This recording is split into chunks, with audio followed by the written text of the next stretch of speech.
Hello everybody, it's Sarah, and today I need to sneeze. Or not. Today we're talking about this book right here, which is To Shape a Dragon's Breath by Monique Black Goose, which is the first book in the Nampeshi Way Sit series. And this is an indigenous YA high fantasy series that is very much inspired by colonial times in the US. So by the time that there's still fights between indigenous people and colonizers overall already have the power, and there has already been some massacres, but there's already some understandings between the colonized people, the indigenous people, the original people of the lands, and the colonizers that are mostly to the detriment of the indigenous people. Let's talk about this book. But first, what is this book about? This book is about Annekus, who is a 15-year-old indigenous woman. I'm purposefully saying woman because it is repeatedly made a point of within the story that within her society she's already dealt with as a woman. So she is already considered an adult. This, however, and I don't know if it's unfair of me to now say that this is a YA, because, you know, within her society, Annekus is dealt with... Sorry, I was distracted for a second because there was snow falling on my window. Anyway, within her society, Annekus is dealt with as a woman. However, with how she's written, she is clearly still very young, which is why I personally don't really understand the discussions happening around this book with, is it an adult or is it a YA book? Because for me, this is very clearly a YA book that already deals with more complex topics. Yes, but Annekus very much is still growing up within this book, and this book is about her growing up as well. So I think themes-wise it deals a lot more with YA themes than adult themes. But aside from that, it's about Annekus, who's an indigenous woman, a young indigenous woman. She's 15 years old, and her people have been colonized. However, she lives on this island where she or her people can still relatively live in their own way. They have come to an understanding with the colonizers a few years ago or a few decades ago, where as long as the indigenous people pay taxes, at least along the law, and until the colonizers find a reason to no longer do that, the colonizers leave them alone and they can have their way of life, basically. So Annekus grows up on this island, and her people used to have dragons. However, they have not had dragons for generations, and so it comes as quite a surprise when Annekus finds a dragon egg. That dragon hatches and it binds itself to her, so it has a bond with Annekus right now. And within the laws of the colonizers, if someone is bound to a dragon or if someone is bonded with a dragon, they have to register themselves and the dragon, and they have to visit one of the dragon riding schools, because dragons have something that is called breath, and humans that are bonded to dragons need to shape that breath, or need to know how to shape that breath. And so aside from the laws of the colonizers, Annekus also decides to visit a dragon school because her people, because there haven't been dragons among them for such long generations, her people have lost the knowledge of how to shape the dragon's breath. And after her little sister is almost hurt by, or was it her little brother? One or the other, is almost hurt by her young dragon loosening its breath. She decides to go visit the school to learn what her people don't know anymore. And by visiting the school, she is very much more so confronted with the colonizers' disdain for her people throughout the story, more so than she was living amongst her own people. And also, additionally to that, She also realizes that maybe while, you know, there's things she can learn, she can't learn anything from the colonizers. She needs to learn her own people's way. So, I give this book 4.25 stars. I really enjoyed it, but there were some little things that I wasn't quite on board with. But aside from that, I think personally for me to give it 5 stars, even though it's, you know, it's not the book's fault, but ratings aren't objective, obviously. For me, this was slightly too juvenile and too YA in its voice, which is not a criticism. I want to point that out. This is not a criticism. This is a YA. This is following a 15-year-old girl. In fact, I was actually really enjoying that finally we have a 15-year-old character once again who, you know, acts like a 15-year-old character. And I was annoyed at some of Aneko's reactions because of that, because I don't typically tend to enjoy following younger characters because they act illogical sometimes and impulsive and whatever, or don't think about their consequences, all those things. But, you know, just because I personally don't enjoy it that much doesn't mean that the book was wrong to do that or was wrong to write the character like that. I just put this in the negative section because, you know, it took away from my personal enjoyment of the book. But books aren't necessarily always written for us personally. And I think for a younger reader or for someone who enjoys reading younger books, this is perfectly all right. So yeah, just kind of want to put that out there. So that's one of the reasons why I give it 4.25 stars and not 5-star, because, you know, for a 5-star book, for me, a 5-star book isn't necessarily a book that does everything right for what it wants to be, but a 5-star book also needs to be a 5-star book in terms of enjoyment for me personally. And then, so that's one of the things that I found kind of not that great.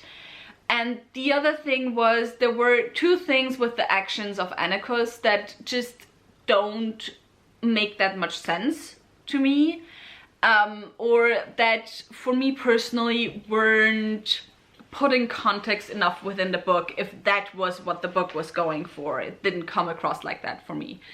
The first one was that was quite interesting, but yeah, was a bit frustrating, was like, Aneko's can be quite thoughtless in her interactions with other characters sometimes, and other characters that aren't colonizers necessarily.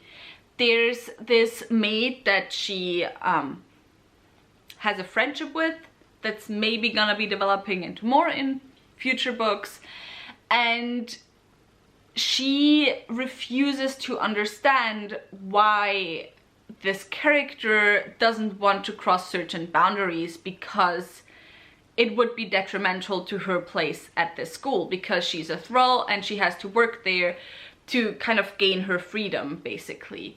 Like, she's paid, but also she's not paid enough that she can immediately pay her freedom from the school as a maid. And so this character repeatedly tells Aneko's, if you cross those boundaries, you're not gonna be the one that's gonna suffer. I will suffer for this. This is why I do not want to cross those boundaries. And while at some point Aneko's does accept those boundaries, it just, I don't know, it was just very frustrating for me to read those things, because obviously it's different from Aneko's own culture, and she's very, I don't get it, so I don't get it, it doesn't make sense to me, so why should I act like that? And obviously her judgment of this doesn't make sense is very legitimate, because, you know, rules and regulations in some societies are very nonsensical, especially when it comes to, you know, upper echelons of society. where it's basically just about setting yourself apart from others. So that was one thing in those interactions where it made sense for Annikos as a character to be like that, but also it was just very, very frustrating from the point of view of the other character. And similarly, in general, there's potential for polyamory to be coming in future books. And I feel like Annikos should be more open. Once again, it's like one of those things where it makes sense, I guess, for her characters, because for her, polyamory is normal. Like, polyamory exists within her society. It's normal. It's not a problem. But she then acts as if it should be as normal to accept polyamory and to accept someone having multiple love interests, even if they have grown up in another society. And that's just not how those things work. And I feel like it's just a setup for a lot of pain in future books, and it feels like, you know, purposefully already going into a miscommunication trope that I don't enjoy. And yeah, I don't know, it's just, it's something that's quite frustrating to me while reading about it. And frustrating not in a way where I enjoy it, but frustrating in a way where I don't enjoy it. Again, not necessarily badly written or anything, just something that I don't personally enjoy. And the only thing where I personally do not think that how she's acting towards certain things don't make sense is her disdain for folklore. Even the colonizers' folklore, because I don't know, as well with the way the book is set up, where different characters often talk about different myths from their specific cultures, it didn't make sense to me that Annikos would hate folklore this much. And if it was, you know, for disdain for how it is taught to her at the school and how people expect her to know things that she obviously doesn't know because she grew up differently, that didn't come across to me in that scene particularly. So yeah, it was just, there was some weird negativity around non-indigenous culture that wasn't necessarily colonizing culture, that just rubbed me the wrong way a little bit. So that's the negative things. Now for the neutral/positive things, one of the negative things that I saw in a lot of reviews that I agree with, that the book is written like that, is that the book often keeps you kind of at an arm's length and is written in a very scientific way, not necessarily always in a very personal, engaging way, which I personally don't mind. I actually, in certain instances, really enjoy it, and I really thought it added some flavor to this book. And not gonna lie, I mean, I'm not sure if Annikos is supposed to be, because there is a side character, a main side character, that is very explicitly autistic. But Annikos herself also read as very autistic coded to me, in the sense that she, like, how she questions things and how frustrated she is by things not making sense and not having rules, and or the rules that are there seeming very random, and, you know, in terms of, like, for her the rules within her society make sense, and there's reasons why interactions are done a certain way. But then when it comes to high society within the colonizers' society, she's just very, very frustrated a lot of times. And the way that frustration comes across, came across to me a lot as, you know, or it reminded me a lot of the stories of people who are autistic and who share their frustrations with social norms and social rules that they don't understand or can't get behind. So that was kind of interesting to me, and I think that's maybe also where some of the distance comes from sometimes, because Annikos, this very much is a told story. This is not a story that pulls you in and that you experience as it is there, but it's very much told to you, which I think very much makes sense for the format that this book is. As I said, there's also myths repeatedly strewn into the story as well. And so yeah, I think it made sense.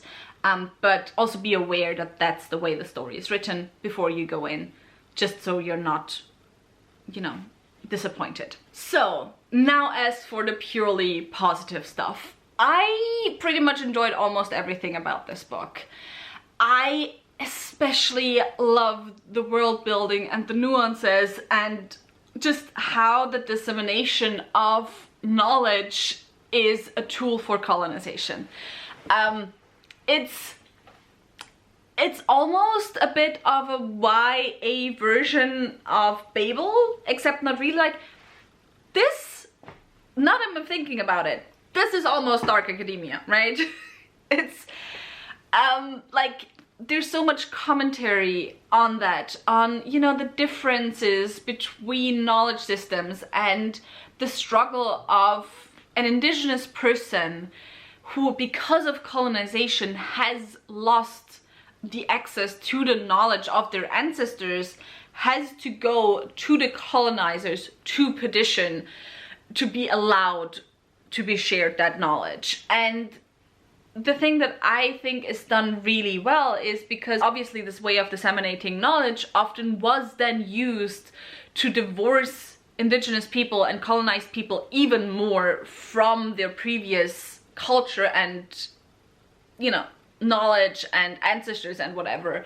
So I love how the book found this way around it, how Annekus does not really lose touch with her ancestral knowledge.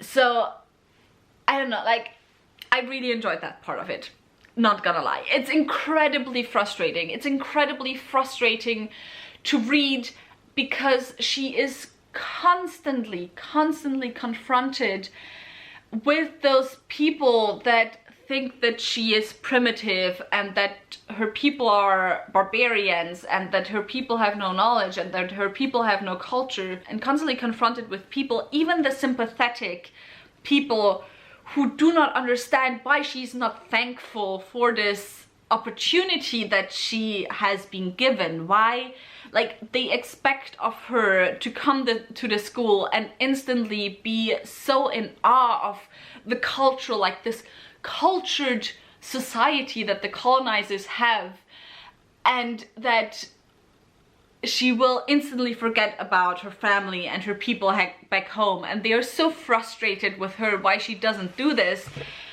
And it's frustrating to read sometimes from Annekus' perspective, because like in terms of the decisions she makes, or, you know, sometimes in your brain you're like, she needs to play more into the colonizers, you know, feelings or whatever. She needs to be a little bit more nice to them and, you know, not be as openly disdainful of them, because it makes things more hard for her. And so in that regard it can sometimes be frustrating to read, but at the same time it's also very, very refreshing to see her just not lose herself. Like, there are instances why she's frustrated and where she's like, why do I need to do this? Why am I confronted with these things?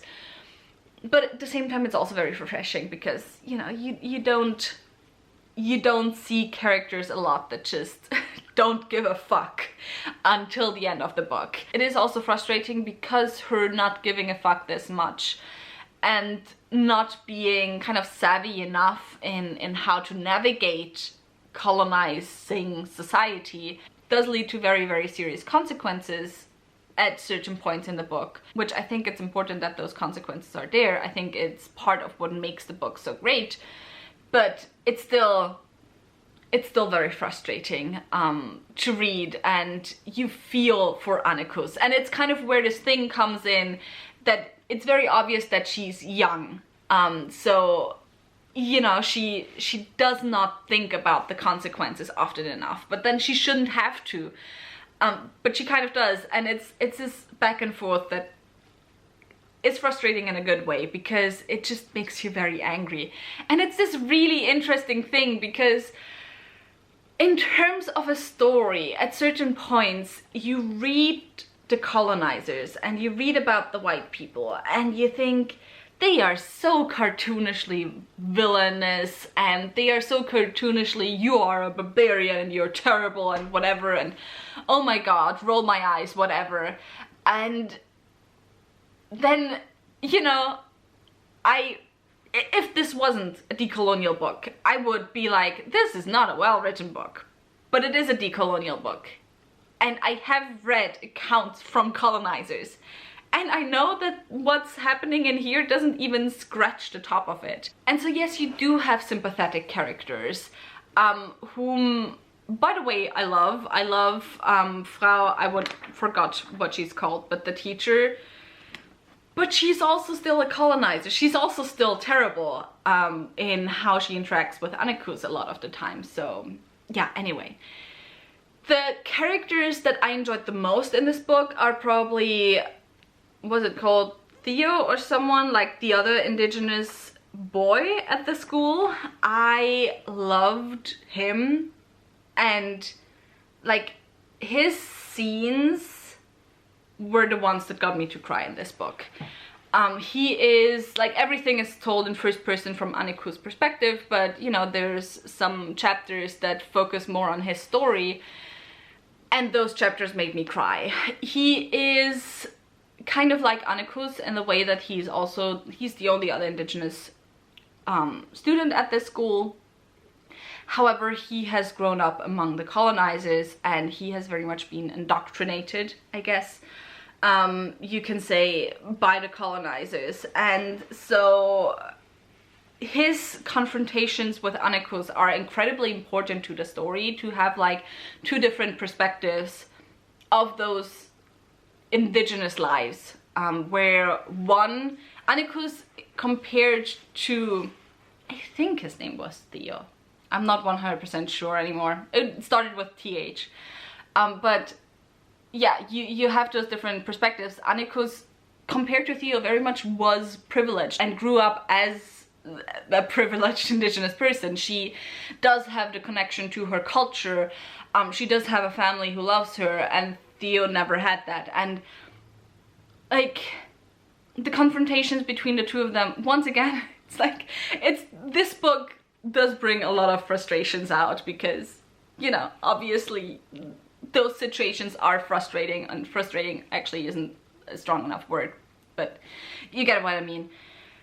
And yeah, I love him. And then the second person that I really love was Liberty. Liberty is the female love interest in the story, and she is, as I said, a maid at this school, and there you once again get another perspective in as well, because Liberty is also black and she's a maid at this school and she's basically indentured, so she gets paid. However, her education was paid for by the people that she's working for now, and she has to pay back her education, and until she has paid back her education, she needs to work for them. There's a lot of nuance to this book, there's a lot of different elements working in this book, and I absolutely enjoyed it. The dragons were also really fun. The dragons weren't that much of a focus in this book right now, because you're still kind of waiting for them to grow up. So yeah, they weren't that much of a character yet, but they were still very present. There's a lot of people saying there wasn't enough dragons in this one. Annikus' dragon literally is always right there, or almost always. But anyway, so yeah, I highly enjoyed this book. I can highly recommend it. And so tell me in the comments down below, what are your thoughts on this book? If you have read it, if you haven't read it, are you interested in picking it up? If you enjoyed this video, maybe think about giving me a thumbs up and also maybe subscribing. All the links to my social media, as well as to my book club of Queens, Witches and Valkyries, where I read one alt-type fantasy book written by a woman or genderqueer person per month, will be left linked down below, so go and check those out, and I hope I'll see you very soon. Bye!